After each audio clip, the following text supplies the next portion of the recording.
Hello. Okay, perfect. Hi, everybody. Welcome to Spoken Word 101. I am your host, Abby, work for the Ann Arbor District Library, so thank you for joining us tonight. Tonight we have Caleb talking to you about spoken word. So he's going to give you a short lecture and then do a small performance for you, answer any questions you guys have, and lead a writing about what you learned today. The bathrooms are just out there and around the corner.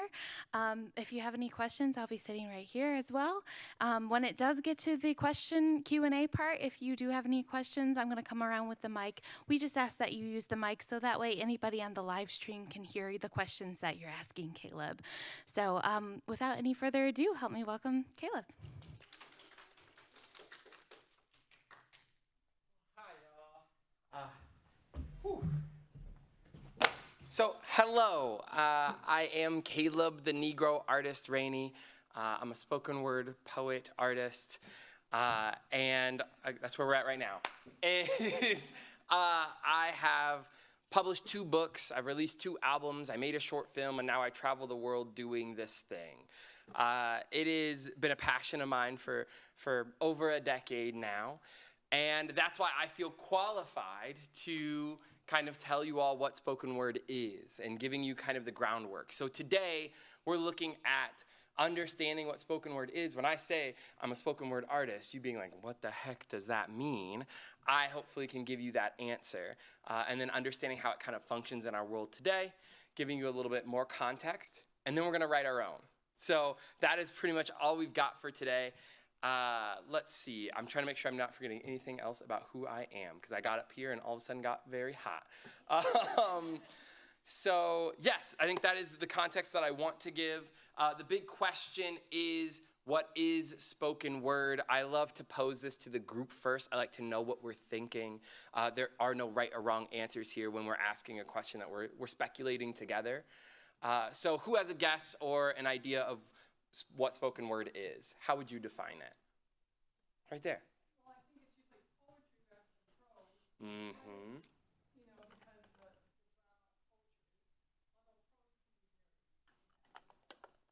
Absolutely, and I think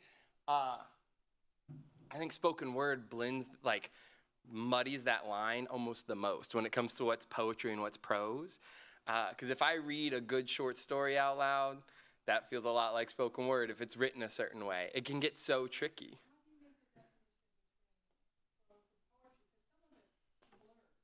Exactly. I don't. I actually don't think that playing with that division really serves us as writers. Often, the reason that we divvy up genres is often so that our audience best understands what they're getting themselves into. But when we, as artists, try to set ourselves into something, it starts getting a little murky, because how do we really define that? What if my, paragraph describing my mother in my novel, right, or in my memoir sounds really poetic? All of a sudden, what are we calling it? It becomes unclear. So that was a great segue. So I like big umbrellas. So I use spoken word as the biggest umbrella. So this is a big old thing that's like telling you what it is. It combines storytelling, performance art, and literary techniques.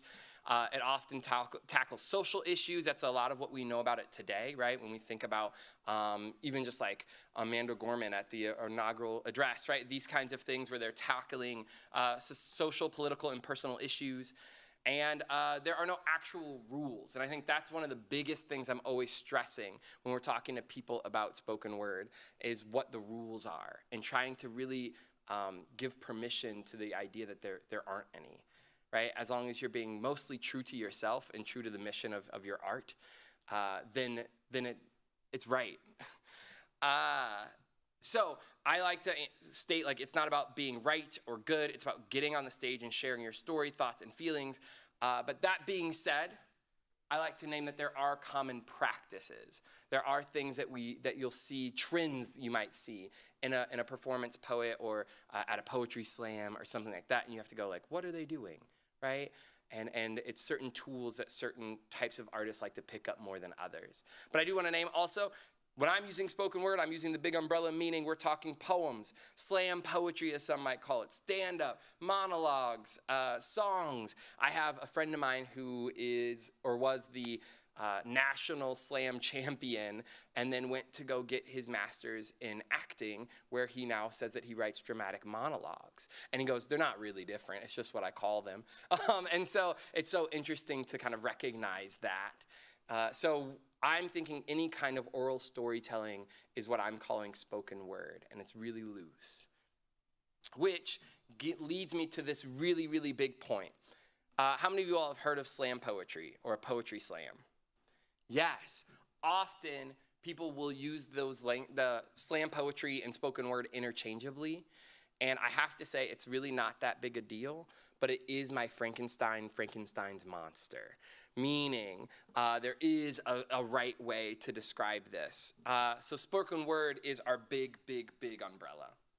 Slam poetry, or a poetry slam, is just that art form in a competitive lane. That's all it is. So it actually has no specific literary techniques or requirements. All that it does require of the performer in a poetry slam is that you compete and you spit that poem within 3 minutes. So a poetry slam is just competitive poetry. And so you're not actually ever a slam poet as much as you are a poet who does that activity, right? You do that competition. So a poetry slam looks like 12 to 13 poets coming into a room, and they will, in the first round, each share a poem that is 3 minutes or less. They will not have costumes, and they will not have props. They will just have what they can make with their body. They'll spit that poem for 3 minutes. Right after that, 5 random judges in the audience will raise up their scores from 0 to 10. Those scores will get compiled, and if you score high enough, you get to go to the second round, where you share another poem. And then if those score high enough, then you go to the third. So that's what a poetry slam looks like. That's what that competition looks like. So I will use them somewhat interchangeably. I usually stay in the lane of spoken word because I like to be the most inclusive. There are poems that I share now that are 4 minutes long, right? And all of a sudden, that's not a slam poem. It's just a spoken word piece. And so often I will use the larger umbrella. This is the square rectangle conversation. So that's important for me because it is like the small hill I like to die on about the fact that spoken word is not slam poetry. Slam poetry doesn't really exist. It is a competition. It's almost like saying the NBA is basketball, which is not the same. The NBA is one lane in which that sport is played. That art is there. So there's that. Now, the common practices. Some of you all will know some of these. This is because I like us to all be on the same foot. So in the same ground. So some of you will be like, yeah, I know what a rhyme is. But I like to name these things so we all get together here. So some of the common practices you'll see in spoken word is rhyme and rhythm, which we know rhyme. Most of us grew up with Dr. Seuss or something to that extent. And so that's probably what you think of when you think of poetry, which is why it becomes so important to me to name that this is only a tool. So if you are a carpenter, you do not only carry a hammer, right? So that is what I need to name, is you can be a carpenter who doesn't use hammers at all. You like your drill and your nail gun. I don't know. So naming that as rhyme and rhythm being really, really popular, but not necessary, not the only way that your art can look. Same with repetition. Repetition is a really, really accessible tool to start with. One in which you know you have a line that's a banger, it's great, or it's really driving your point home. Hit that repetition to make sure your audience feels that. Metaphor is the heart of poetry, spoken word. I use metaphor and simile interchangeably. I don't think that it really serves us a whole lot to get in the weeds about whether it's a metaphor or a simile, so I use metaphor because it's cute and I like the way it sounds when I say it. But it is that idea of taking two things and comparing them. That is the act of a metaphor or a simile. It's to say, here are these two things. My mother, or no, I'm not going to go with that. I don't know. The second thing I had in my head did not work for my mother, so I had to think of that. I didn't like that. So I'm going to leave the examples out of it. But we're going to name one thing is another, or one thing is like another thing.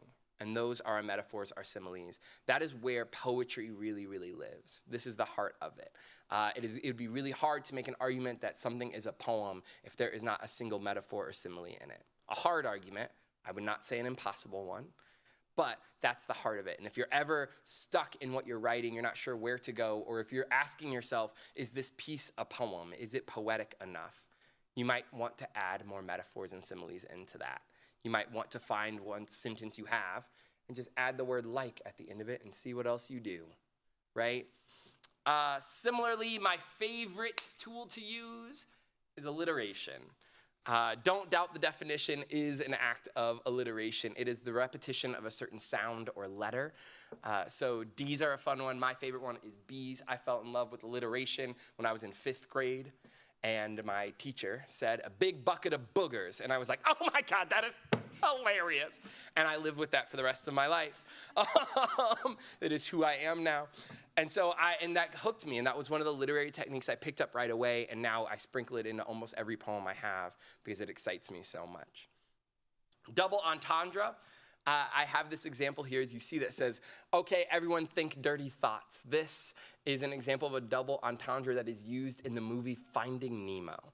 If you've ever seen the movie Finding Nemo, you have these fish in a tank, and they're all trying to get out of the tank. And so what they do is they start trying to make the tank dirty so that they will get taken out of the tank and put in a place where they think they can escape. That's the premise of it. So the fish are telling each other, think dirty thoughts, and they're trying to make the tank dirtier. But of course, especially with an adult audience, we understand that that can also have another meaning. And so double entendres, I think, are the hardest tool. I'm not good at them. You'll hear some of my poems later today. I don't have any double entendres. I think it's such a tough skill. But there are some people who that's their natural thing, is to be making these layered jokes or these layered statements. So I like to name it.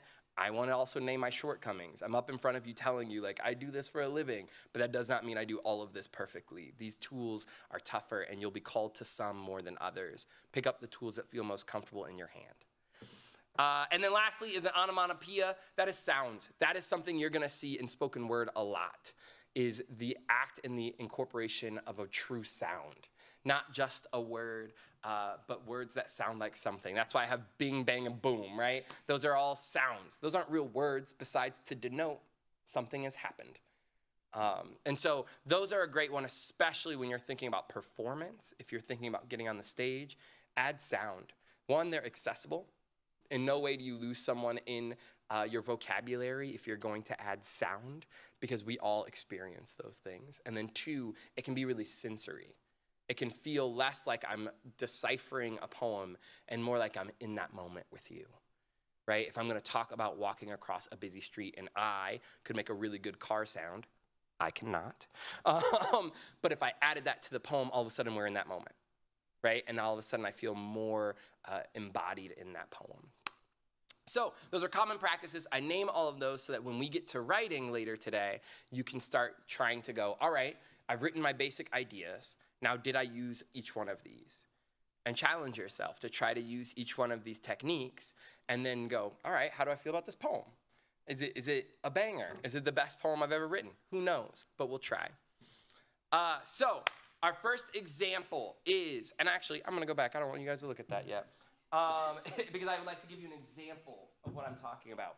We're going to talk about certain, I have to be at a mic, and I was told very explicitly that I need to be at a mic. So here I am. So one of the things that spoken word does a lot, and a really accessible, thank you, a really accessible approach to writing a spoken word piece is lists.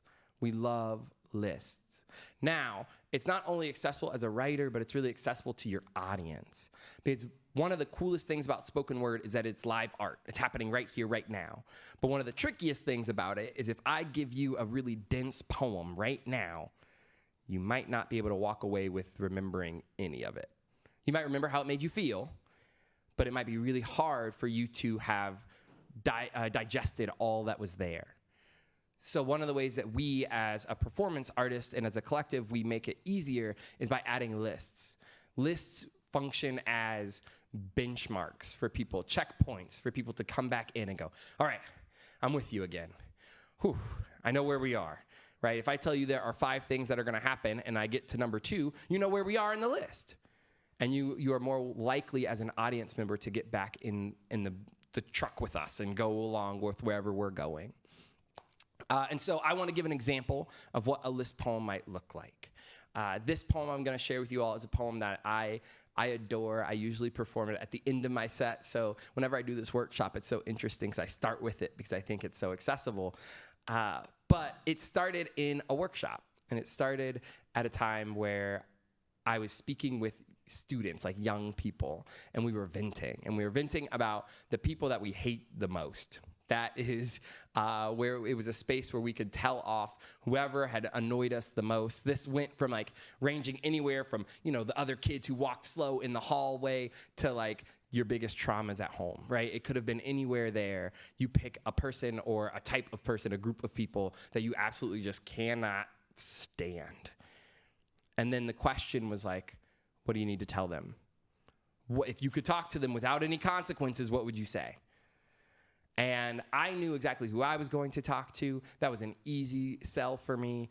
It was the worst person I'd ever met, my brother. And so I knew everything that he'd ever done wrong, and I was going to tell him. And so I sat there at that workshop for 10 minutes thinking of all the things he'd done wrong. And I had listed those in my head. And then I took a shift, and I said, what does he need to hear? And I kept asking myself that question. What does he need to hear? And then I ended up with this poem. Can you go help my friend in the back? Yeah.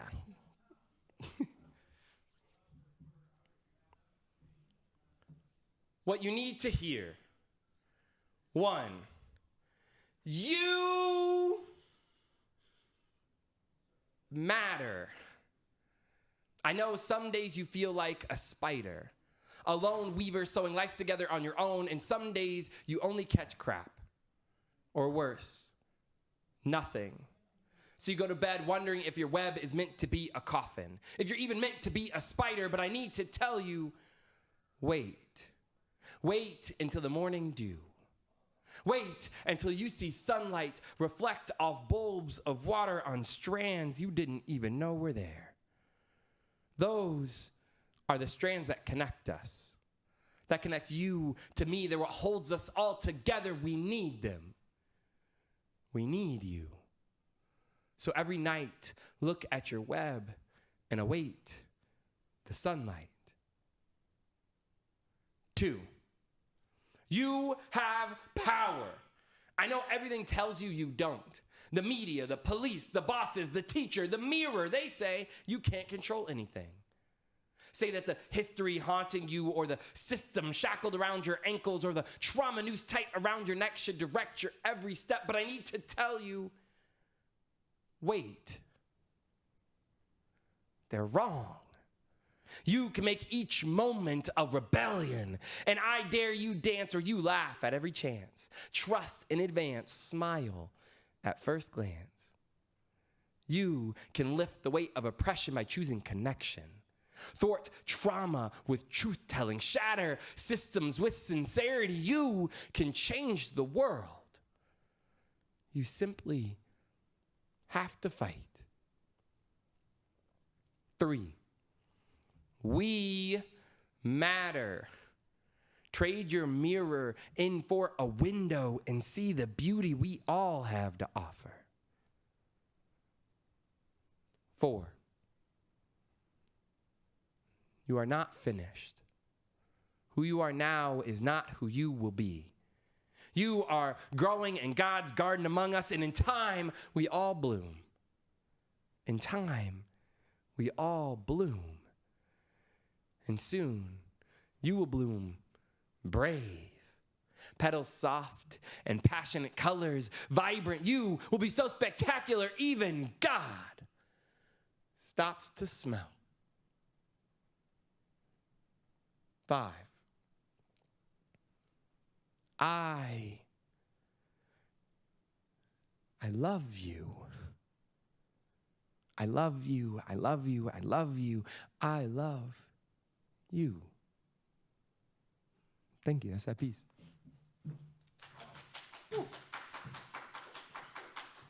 So as you see, right, when I was writing that piece, I started with the 5, right? And then in each section, I went back and started choosing to expand it. I have to be at this mic. I'm just a mover, guys. Because now I feel like apart from you all. So yes, as you saw, I started with a list. I started naming these things of like, all right, I know my brother, and I was asking myself, what does he really need to hear? And I wrote those answers down first, and then was like, now how do I make it into a poem, right? Like, how do I add more to it? And so that's where we get more of the images and more of the other techniques making their way in. But each one of those first lines from that poem was just a list I made. So with the time we have, we are also going to try that. Will you hit me with this back up here for me? Thank you.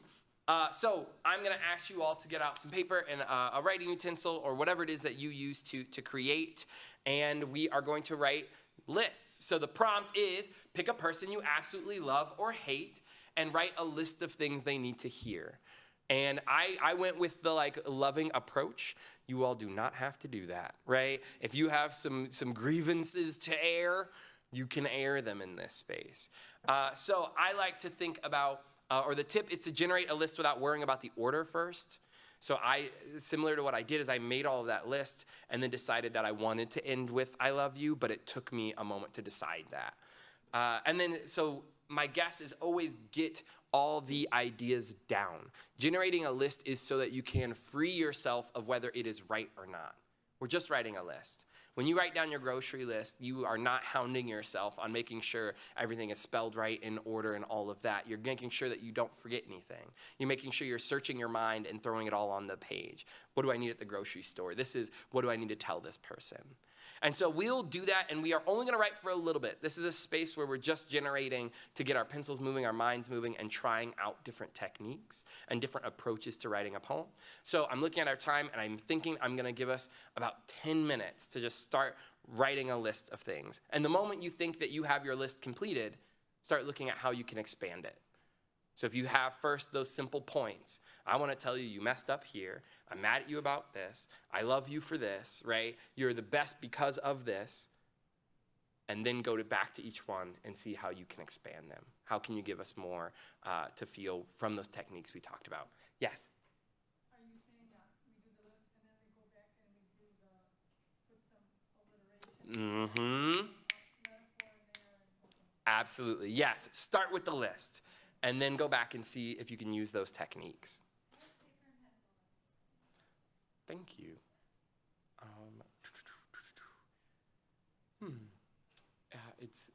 Is it Tyler that's back there with me? Tyler, do we have any music that we could lightly play? Because silence makes me uncomfortable. Thank you, Tyler.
that last thought.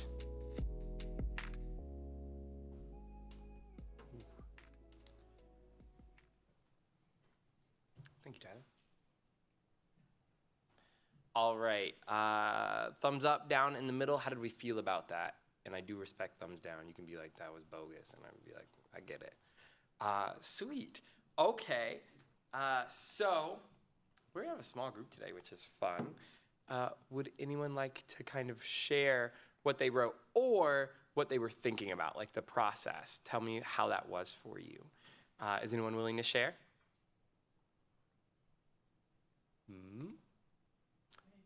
Yeah, go right ahead. Be brave.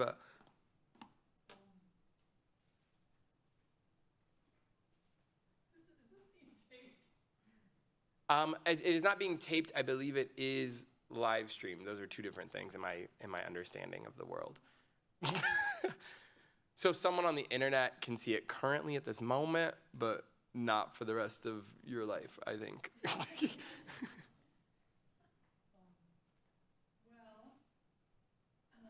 did my list, and then I tried to make a little sense of it. Yes. So, what part do you want to hear? Any part that you're willing to share. I love all of the mess. So if you're like, here's a list and here are my ideas. Yeah. You're important to me. I need you. I need you to be there for me. I miss you. I miss my childhood with you. You were the kid. I long for your kidness. I want more sisterhood. I need more sisterhood. Ooh. So then it would be, Yeah. sister, so important to me, so necessary to me, a vital part of my childhood, longed for, lament for. Little kid you were, brought love into the family, a family that needed more love, more caring. Don't you want some of that back? I do. Ooh. Thank you. I'm really excited about this. I think there's such a sweet and tenderness that you got to. I don't know if you caught it kind of in your list as you were compiling it. Near the end, we got to this like a little bit more specificity even about what you're really longing for. And then you got longing and lament in the piece that you wrote. Really love that. Thank you so much. And now I feel like you have the bones of a poem to really dive into because you have clear direction about what it is that you're wanting to say, right? What it is that you wanted to say to this person and kind of the takeaway points, right? The key points, and then you can add more to it. Really lovely. Thank you for sharing. Can we please give her snaps for like sharing and being brave in this moment? Thank you. I wrote a little something. I'll share with you all because anytime I ask people to write, I try to write with them. And so I wrote, they're mostly one line, but I was thinking about my mom. 1, I love how you are always trying to take care of people. 2, you deserve rest. 3, good job, good job, good job, good job, good job. 4, they lied. You are beautiful. It radiates from inside. You are beautiful. Remember, the mirror is mine, meaning what you see is what you decide. You are beautiful. 5, I'm sorry you carry more than most. I'm sorry people pile their problems into your palms and pretend this is fair. And that's all I've got.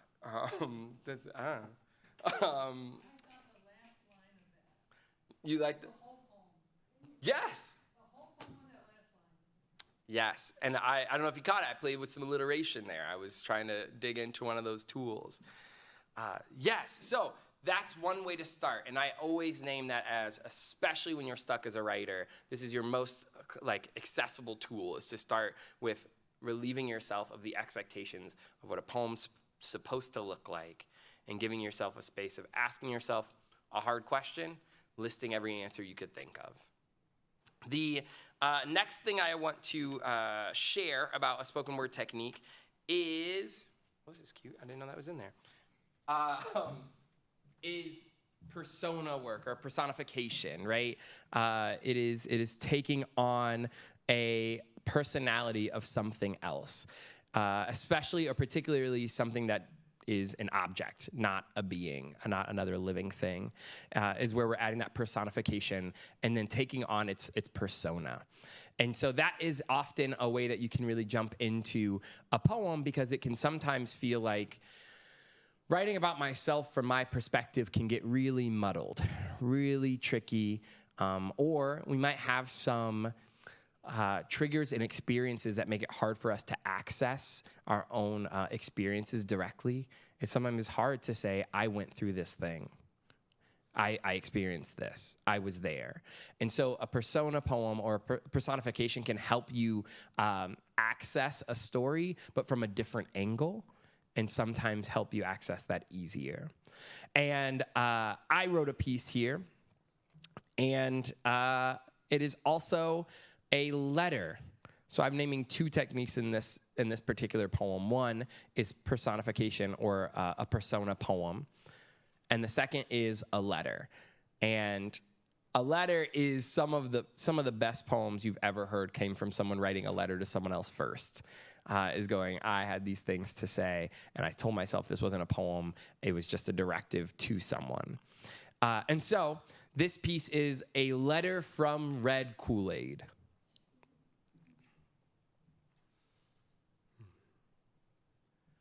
I look forward to dinner time as much as you do. When Mama says, finish your green beans before getting the Kool-Aid, I feel the words ripple through me, and I feel myself blush.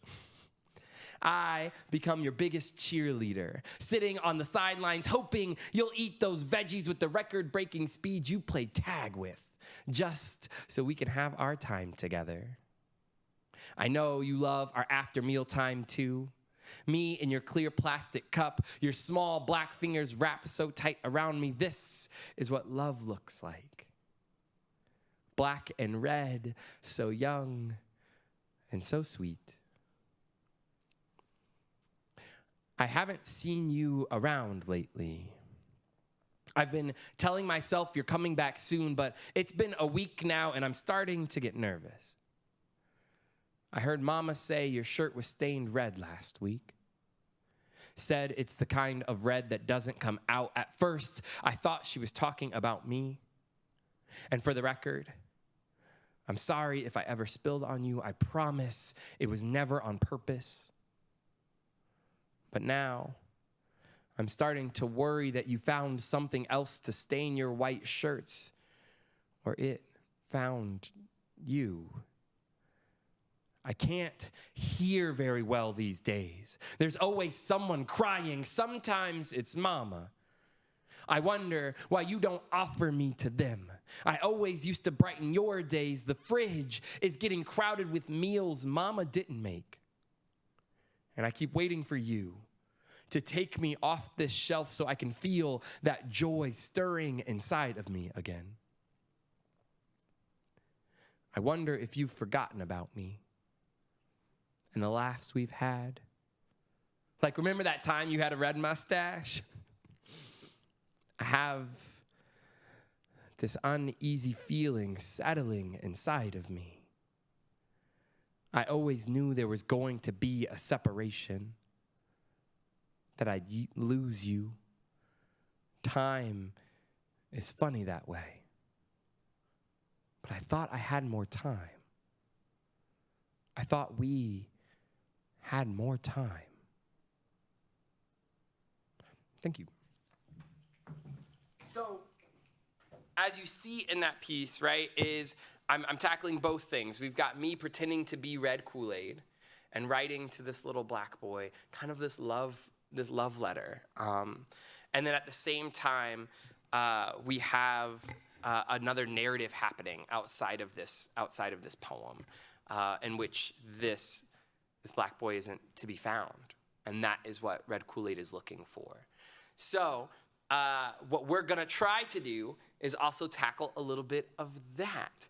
We are going to pick an object, and we're going to try to write from its perspective. So the prompt is write a love letter from a perspective of an inanimate object, something that is not alive. So the tip is pick an object first, and then use language that would be familiar to that object. So for me, as the red Kool-Aid, I talked about stirring, right? Because if you got a red Kool-Aid packet in the water, you're gonna stir something. I'm talking about playing tag and veggies, because if I'm Kool-Aid at the dinner table with a child, that's the kind of language I'm around. And so picking an object might be the toughest part. If you want to think about it, often I would pose that you think about an object or two that you feel like you can't live without. If your house or the place that you live or places that you love were gonna burn down, what is one or two things you would try to grab with you? Those objects mean so much that they must have a story. They must have something they want to say. So that's the suggestion there. We're gonna just do another 10 minutes just so that we can get our pencils moving, keep the juices flowing. Are there any questions so far, though? Are there any questions about this one? Sweet. All right, Tyler, cue me with that music.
finish up that last thought.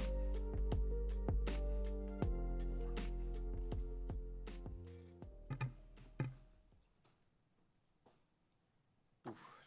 All right. Thumbs up, thumbs down in the middle. How'd that feel?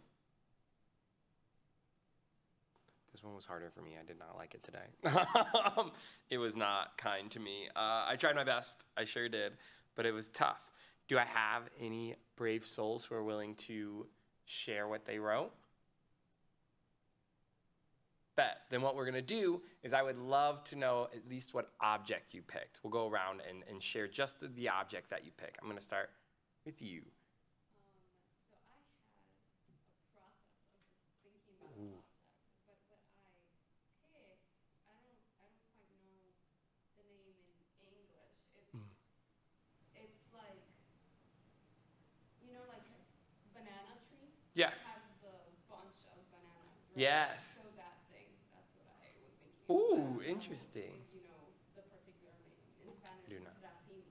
So un racimo de Yeah. bananas, what I was thinking. Cool. I'm intrigued. That's a cool pick. Back here?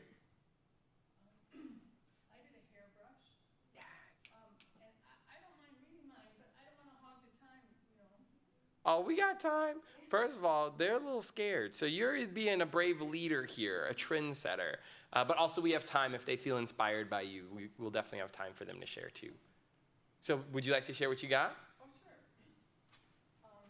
I don't know that I followed it. I mean, That's I okay. I wrote a letter to the hairbrush is what I did. Ah, all right. I see you. Okay. Oh, hairbrush, you are so cool. What a fun part of my life you have been. What's it been like for you? Sometimes I cherish you, depends on the time of day and the state of my hair. You caress, you energize, you heighten awareness. Recently, you have become multifunctional. You're now a skin brush as well. So really, you are more valued. Sometimes your life is skin, sometimes it is hair. What a sensual pup you are. I've heard that people hit with a brush. How dare they? I think you make a marvelous microphone. You are just so attractive and whimsical that way. Which songs do you have stored in the bristles? A lullaby or a great rock and roll tune? Come on. But I digress. Back to the sensuousness. Enjoying stroke by stroke, like when you brush a kid's hair or when they brush yours. They like to groom you too, instead of always being groomed. Yes, you are the ultimate grooming tool. The ultimate. Not a bad life to lead. Thank you. Snaps for the bravery, please.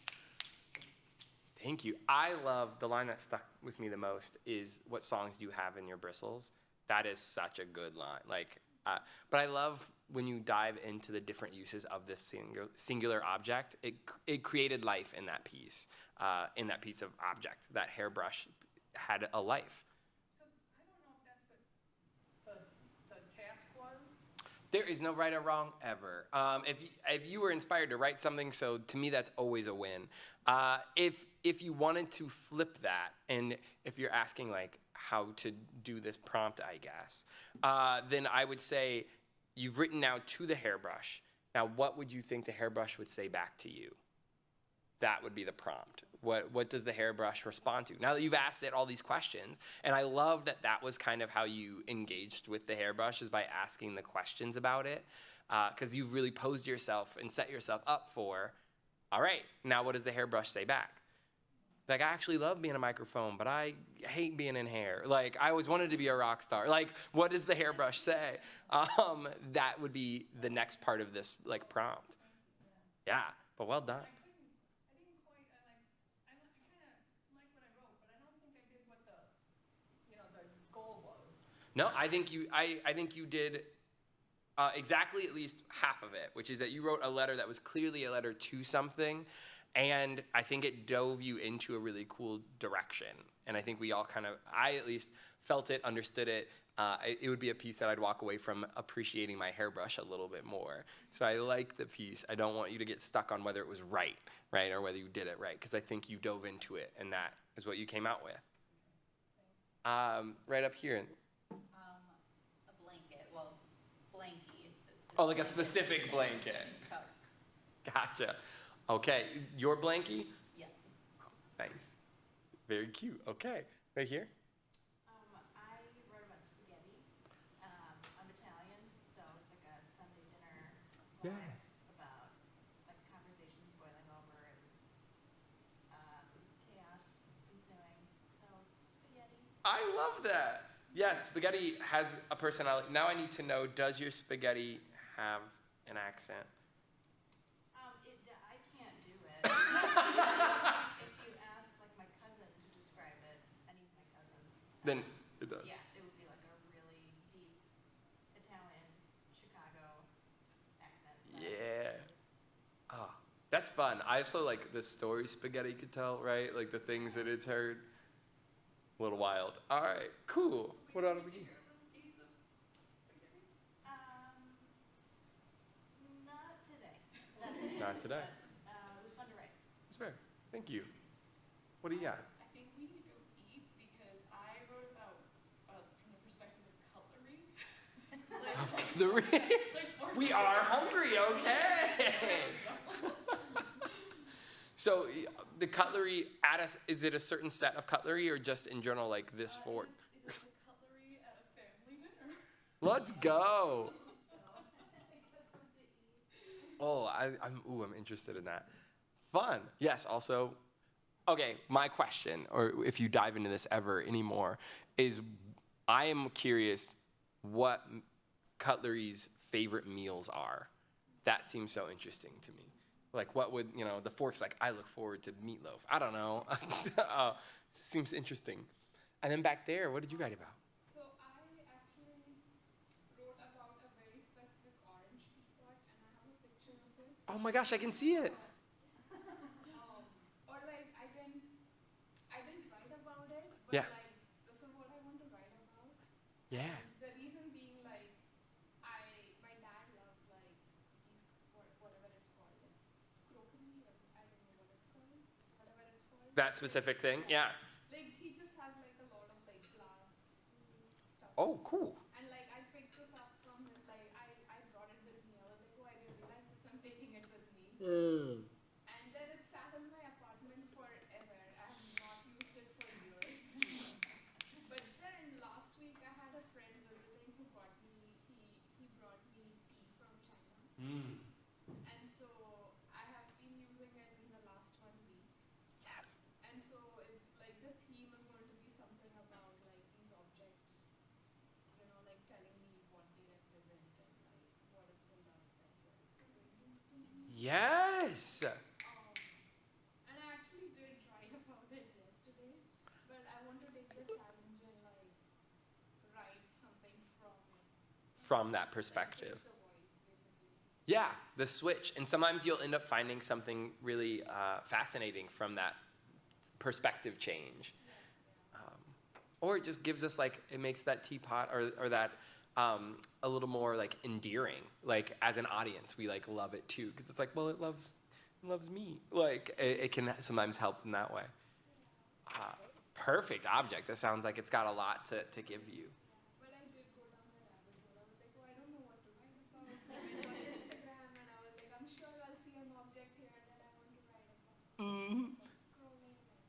Well, and I say that that's okay. I say like that's an approach actually, is to go, all right, I want to write today, especially there are a lot of people in National Poetry Month, which is what we're in, who are like trying to write a poem every day, or they want to engage with poetry some way. That's where I start saying, all right, cool. Then just start scrolling and looking around, flip through a magazine, whatever you've got, and find an object, and then go, what's that object's story? What does it want to say? What does it care about? And that's where you start getting the ball rolling. And so you did exactly that. You're like looking for inspiration. A lot of people ask me like, what do you do about writer's block? What do you do? And I think I'm always answering with taking more things in is how you create, right? Because creating is this act of pulling out of yourself and putting something out into the world. So if you're feeling like you can't pull anything out, that means you probably need to pour into yourself a little bit more. And so if you can't figure out what object to write from, that means you need to be looking at more unique objects that are gonna excite you, that you go, that's got character, it's an actual character, right? That's how we kind of beat writer's block. All right, we have one more technique I wanna share with you all, or one more approach, but you have something? Over here, did you write something? Oh my gosh, I didn't know you were participating. I didn't want to call on you and like make you, okay, yeah, I would love to hear what you got. Yeah, I wrote about my toy moo cow. Your toy, say it again? Moo cow. I love this. Yes. I got him when I was like 5, from Disney. Yes. So I can share. Oh, please do. So this is a letter from Moo Cow. So I was one among thousands of brothers and sisters, but still you found me. The first minutes we played, I'll remember always. You spun me around so fast like a twister, hugged me so tight and kissed me for the first time. My world of black and white sparked to life. Then Mom and Dad said, time to go. And for the first time, my heart broke as you put me down, saying bye-bye, Moo Cow. And I knew who I was and lost who I was as you left. But then there was Dad, and before I knew it, I was in your arms again.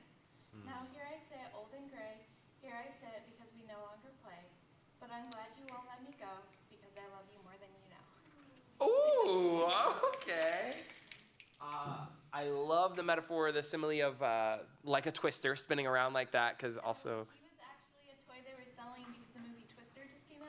Oh, it's even more perfect. That's so good. Yes. And then you slid into a rhyme near the end there that I really appreciated. We see you out here. Thank you for sharing. Yeah, cool. That's also just really endearing, very sweet. I think, okay, yes, we are going to shift to our last technique, and then we will write for just a second, and then we'll do Q&A. We'll do some questions. So that's what we're looking at. This last one, I do want to share a poem as an example, which is, I'm going with kind of an extended metaphor, and I will perform first, and then we'll talk about it as I'm presenting the prompt so that you all can understand it better. How many of you all have heard of Casper the Friendly Ghost? Nice. Okay. And then have any of you heard of Wendy the Good Little Witch? Nice. Wendy the Good Little Witch was just Casper's friend. That's it. But this poem is called Wendy the Good Little Witch and Casper the Friendly Ghost.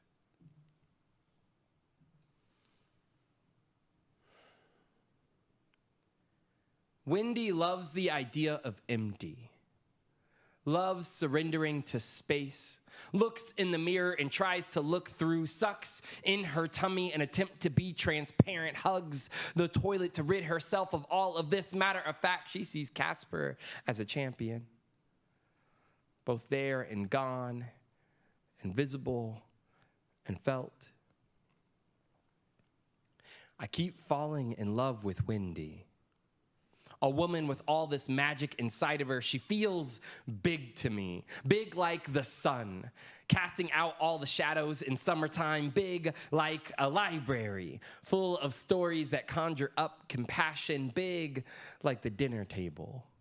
There's always room for one more. I want her to take up the space next to me. But Casper keeps getting in the way. Has got her chasing after him, focusing more on the word little than good, or maybe she slipped into a spell and made them synonyms. It's got her disappearing before my eyes. And I don't know how to love a ghost. Don't know how to convince her that all her magic isn't a mistake, that she's made full of fantasy I couldn't dream bigger. I see her. I love her. It's the only kind of magic that I can make. Somewhere, she lost that spell for herself, and I try to share mine, but Casper was here first, and the dead don't love the living, but misery loves company. So when I see her, she is my favorite thing to see. And I hope my eyes remind her of who she really is. Alive and beautiful. Thank you. So, Tyler, if you'll give me that screen back up here. What we're talking about is an extended metaphor. So what happened in that piece is I picked a person in my life and I made her into a character that I knew somewhere else. So she was a fictional character, and by doing so, I was able to have a conversation about her life without it being specifically each one of her experiences. And so we're looking at that in the same way with these prompts, which is pick someone in your life and make them into a fictional character. So I picked Wendy, the good little witch. You could pick anyone. I think there's a funny one of like, if we all know like a really sad person, they might be Eeyore from Winnie the Pooh. You know, like that kind of thing. You're like, oh, you definitely have this kind of personality. If we've ever met a kid who bounces off the walls, you might call them Stitch from Lilo and Stitch, right? Like that might be what you want to do. So pick a person and make them into a fictional character and talk about how they kind of relate. Or pick a system you know well and relate it to another situation or scenario. Usually I share another poem, but since we're running out of time, I didn't want to share it. But it is a poem I use to talk about the racist system in America by using the conversation of the 3/5 compromise and using that as a structure and a framework to talk about where we are today. And so that, what? The 3/5 compromise. So those are our prompts. This is the hardest one, and yet we're going to use the least amount of time. So isn't that fun? So maybe this might just be the moment where you sit and brainstorm who you want to make into a fictional character, right? And getting that written down so that you can come revisit this whenever you feel inspired to do so. But we'll take about 5 minutes to tackle that. Tyler, here's your cue.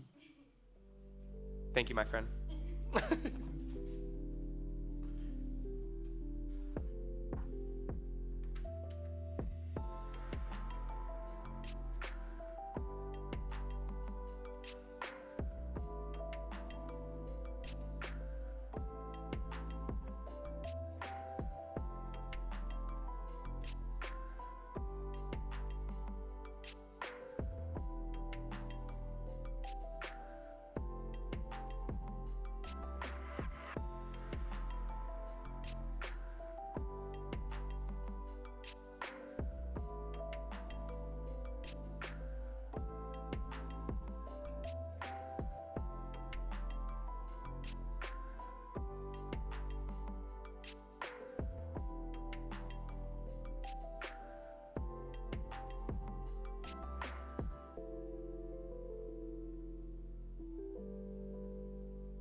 last thought.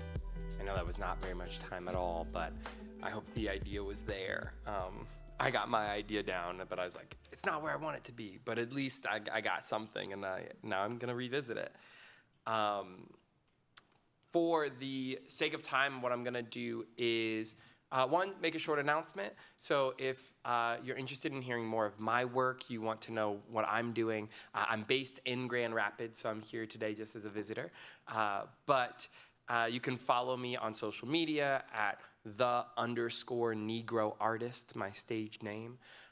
Or you can visit and see any of my work or buy anything, any of my merch or any of that off of my website, which is thenegroartist.com. So those are two ways that you can definitely follow and find me. On Facebook, it is just Caleb, the Negro Artist, Rainey. You should be able to find me that way. And so if you're interested in what I'm doing and wanting to keep up with that, or even just see more of my work, that's a way to do that. I have books and t-shirts for sale back there. I take cash, card, Venmo, PayPal, Cash App, all of the things. If you're interested in that, I have my first book, Look Black Boy, which is $15, and then my second book, Heart Notes, which is $20, and then the t-shirts for $25. So that's the plug. I hate doing it, but it's my job, I guess. People get mad at me, like, who know me at any time where they're like, you didn't say that you have stuff. And I'm like, okay. So that's my plug. And then the other thing is I want to open up for questions. These questions can be about anything, really. This is a moment where it's very open. We will have a mic that will pass around just so that the people who are zooming in can see that, or hear that, I mean. But are there any questions about anything? Either writing, personal, professional, how I like Grand Rapids, I don't know.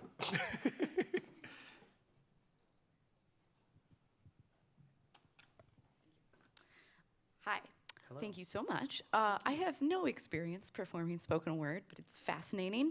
I'm curious, when you're performing, because rhythm is so important, if you forget the words to your own poem, do you have any tips for how to get back on track? Yes, rhythm is so important, and I think, this question is so good because what I am not is, like, I'm not a rapper, right? And partially I tell people I don't rap because I get so scared of the beat. Like, not because I can't be on beat, but I'm worried the moment I'm gone, and I'll never get back. And so my response to that is always taking that breath. When you're on the stage is yours. When you are sharing, it is your space.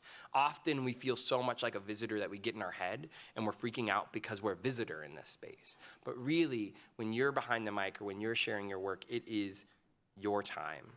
And so anytime that you get off and you mess up, it is allowing yourself and giving yourself permission to genuinely take a deep breath. Because especially in spaces where you're sharing poetry, most people want to give you all the love they have in their heart, right? If they went to a poetry event, we've already come into the door ready to be the softest versions of ourselves. So if you're sharing at an open mic or in that kind of space, going, and then finding whatever your next launching point is, where you're comfortable, which might mean you might go right to the top of the poem again and find yourself getting back into the rhythm. It might be that you go 4 lines back, right? Or the start of that stanza or that section. You take that deep breath and you give yourself that space to get in. Now, if you are trying to be memorized, but you're not sure about that, which is often where we mess up, is like when we're trying to be in our head and then we thought about it while we were speaking and then it just, I am always a proponent of, you can have a backup with you. If I have a poem that I'm not sure is memorized, and I do this all the time because I'm always like, I wrote this new poem and I want to share it, but I don't know if it's actually memorized, is having it on your phone, but knowing you're not using that. So it's up on my phone, but it'll be like in my pocket. So if I get messed up and I truly can't find my footing again, then I can pull it out, no hesitation. There's no moment where I'm like, sorry guys, let me find it, let me get back. It's going, I don't want to lose the rhythm completely, but I know that I can't move forward by myself. And going, that's okay. Because again, your audience wants to be with you. So the only person who's really betting against you is yourself. The moment you let that go, you're all of a sudden way more free to be the best, show up as authentically as you can? Good question, though, because that is what stops a lot of people from sharing in general, is the what if I mess up? And the mess up is going to be met with a lot of, I've never been in a poetry show where someone messed up and the audience was like, boo, get out of here, you don't know poetry. No one, that never happens, that never, right? Most of the time you'll hear snaps because they'll try to fill the space while you get back on your feet. So it's really trusting yourself in that moment. Yeah, good question. I have 2 questions. Ooh. The first one, do you journal in the morning sometimes too? Good question. Not anymore. Oh, you used to? I used to journal often. I journal less now because I'm not good at managing my time. That's mostly where we're at with finding the time to sit. I actually do not write very often these days at all, which is a problem for me that we're working on. But it's so hard to make the time for a thing you really love. And this is my career. Like, I should definitely be making time for it. But I also am a firm believer on inspiration, like allowing inspiration to come in and out of your life. Trying to force art can often be really hurtful. So I don't journal nearly as much as I used to, but I'll go through phases where I'm back to journaling and getting my thoughts down. So I go to a poetry group twice a month. Oh, cute. But I don't write poetry. But partly because I'm intimidated about it. But the other people do. So I write prose, but some of them are English teachers. So and they write these soulful, wonderful poems. And then sometimes I write something to get a laugh. Yes.